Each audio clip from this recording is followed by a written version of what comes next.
Good afternoon friends. Free lecture series of the શલ્યતંત્ર surgery પોર્શનની અંદર આપનું હાર્દિક સ્વાગત છે. હું છું મયંક પટેલ. નેક્સ્ટ વિડીયો છે કાર્સિનોમા ઓફ ધ બ્લેડર. તો કાર્સિનોમા એટલે શું? Cancerous portion. Carcinoma of the gall bladder એટલે કે ગોલ બ્લેડરનું કેન્સર ભારતમાં જે છે આ જે છે સામાન્ય છે. ઘણા બધા પેશન્ટની અંદર જોવા મળે છે.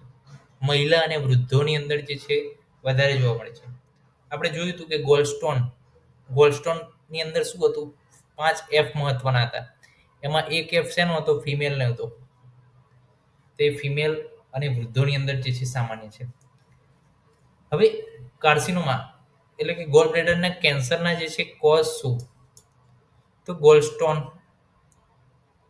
કોલિસિસ્ટાઇટિસ, ક્રોનિક કોલિસિસ્ટાઇટિસ જો જોવા મળે તો એની અંદર કાર્સિનોમા થવાના ચાન્સીસ જે છે વધારે છે.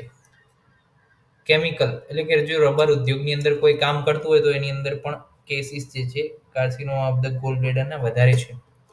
ડાયટ એટલે કે ભેળસેળવાળું મસ્ટાર્ડ ઓઇલ જો ખાવામાં આવે વધારે પડતું તો એ કોલેસ્ટ્રોલનું પ્રમાણ જે છે વધારે છે બહુ.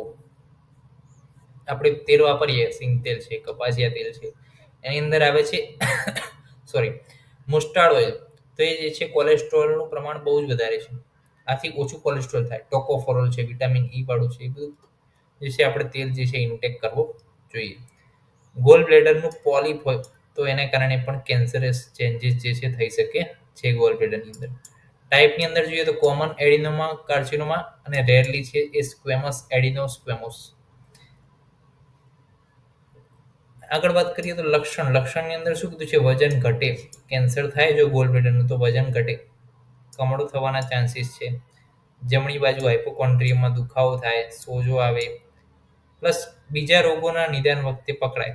એટલે કે ગોલ બ્લેડરનું જો કેન્સર હોય ને તો બીજા રોગનું નિદાન કરતા હોય ને ત્યારે ખબર પડે. કોઈક યુએસજી કરાવીએ અથવા તો ERCP કરાવીએ, MRCP કરાવીએ, ત્યારે આપણને ખ્યાલ આવે કે ભાઈ અહીંયા તો ગોલ બ્લેડરમાં પણ તકલીફ છે. ઇન્વેસ્ટિગેશનની અંદર યુએસજી છે, FNASC છે, ફાઇન નીડલ એસ્પાયરેશન સાઇટોલોજી એટલે કે ફાઇન નીડલ લેવાની છે, એસ્પાયરેશન કરવાનું છે ફ્લૂડનું, ત્યારબાદ એની બાયોપ્સી થાય અને ત્યારબાદ સાઇટોલોજી એટલે કે સેલનો અભ્યાસ થાય જે આપણે એસ્પાયરેટ કર્યું છે. Fine needle aspiration cytology. CT scan કરાવી શકાય અને LFT લીવર ફંક્શન ટેસ્ટ એના આધારે પણ ખબર પડે. ટ્રીટમેન્ટની અંદર હિપેટેક્ટોમી એટલે અડધું, હિપેટેક્ટોમી એટલે કે એટલે કે લીવર જે છે અડધું શું કરવાનું? ઇન્સાઇઝ કરવાનું છે, એક્સાઇઝ કરવાનું છે, અડધું લીવરને બહાર રિમૂવ કરવામાં આવે છે. અને કોલિસિસ્ટેક્ટોમી એટલે કે જે છે removal of the portal lymph node with the segmental resection of the liver અને એની સાથે જોડાયેલી જે છે પોર્ટલ વેઇન છે, પ્લસ જે છે એની સાથે જોડાયેલી જે છે લિમ્ફ નોડ છે, એ બધાનું રિસેક્શન કરી અને જે છે નવું લીવર નાખીએ અથવા તો લીવર ટ્રાન્સપ્લાન્ટ અથવા તો પછી જે છે હેમી હિપેક્ટોમી હોય તો ચાલશે, તો જાતે ને જાતે ફરીથી રિજ્યુવિનેટ થશે. પરંતુ ધ્યાન એટલું રાખવાનું છે કે ફરીથી જ્યારે સર્જરી પછી જે છે આહાર વિહારની અંદર બહુ જ જે છે રૂટીન જે છે પાળવું પડે, ફ્લક્ચ્યુલેન્ટ ના રહેવાય, પ્લસ જે છે ઘણું બધું જે છે કાળજી રાખવી પડે ખાવા પીવામાં.